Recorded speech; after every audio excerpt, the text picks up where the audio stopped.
শিব ঠাকুরকে নিয়ে ব্যবসা, মানে হিন্দু ধর্মকে নিয়ে ব্যবসা। একটা ছেলে স্বপ্ন দেখেছে, তাকে রাত্রিবেলা স্বপ্ন দেখিয়েছে, তাই অন্যের জমিতে একটা কিনা শিব ঠাকুর উঠেছে।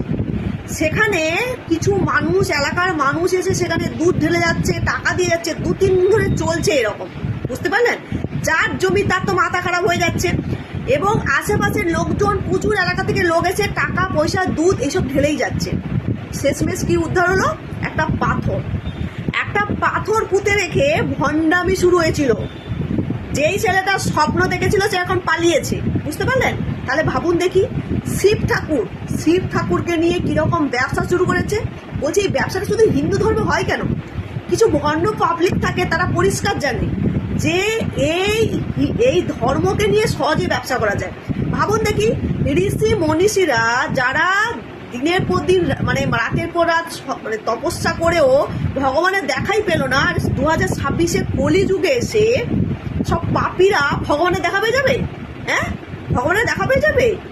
ভাবুন, কিছু না কিছু পাপ করছে, কিছু না কিছু অন্যায় করছে। কেউ সাধু সন্ন্যাসী নয়, সাধু সন্ন্যাসীকে দেখা দিল না, এইসব পাপীদেরকে কিনা ভগবান স্বপ্নে দেখাবে? এটা একটা বড় চাল, বড় ভণ্ডামি, বড় ব্যবসা চালু করেছিল। সেটা এখন ধরা পড়ে গেছে। সেখানে তাকে একটা পাথর উদ্ধার হয়েছে, অথচ এই কদিন ধরে যে দুধ ঢালা হলো, দুধটা নষ্ট হলো। মানুষ 100-200 যা পাচ্ছে পয়সা দিয়ে যাচ্ছে। আচ্ছা, ভগবান কি পয়সা দেওয়ার কথা বলেছে? এই যে পয়সাটা কেন মানুষ দেয়? আর সব থেকে বেশি আক্রান্ত করা হয়েছে যারা কুসংস্কারে বিশ্বাস করে, বুঝতে পারলেন? তারাই বেশি আক্রান্ত হয়েছে। তাহলে আমি বলবো, অন্য ধর্মের মানুষরা তো ব্যবসা করে না এইভাবে। করেছেন? আপনি দেখেছেন অন্য ধর্মের মানুষদের কেন ব্যবসা করতে? হিন্দু ধর্মে কেন হয় এরকম ব্যবসা? ঠাকুর মন্দিরে গিয়ে দেখবেন বড় লোকেদের জন্য আলাদা লাইন, গরিবদের জন্য আলাদা লাইন। কেন হবে? ভগবান বলে দিয়েছে যে বড় লোকদের আগে আসতে পারবে, গরিবরা আসতে পারবে না। তারকেশ্বর মন্দিরেও সেটাই হচ্ছে, স্পেশাল লাইন। ভগবান বলে দিয়েছে যে তোমরা বড় লোক 100 টাকা দিতে পারো, তোমরা আগে আসবে। মানুষ নিঃস্বার্থভাবে হেঁটে কষ্ট করে কিভাবে কাঁধে নিয়ে ভগবানের কাছে পৌঁছচ্ছে, সেখানে গিয়ে তারা গরিব বলে তারা লাইনের পর লাইনে দাঁড়িয়ে থাকবে, আর এরা বড় লোক বলে এরা গিয়ে 100 টাকা দিয়ে দিতে পারবে। বলছি, হিন্দু ধর্মে এই কম ব্যবসা হবে কেন? বলতে পারেন? বলুন কমেন্ট করে, কেন ব্যবসা হবে? এই যে শিব ঠাকুরকে নিয়ে ব্যবসাটা হলো, কেন ব্যবসাটা হলো? শিব ঠাকুর বলে দিয়েছে যে আমাকে নিয়ে ব্যবসা কর, পয়সা কামাবে বলে।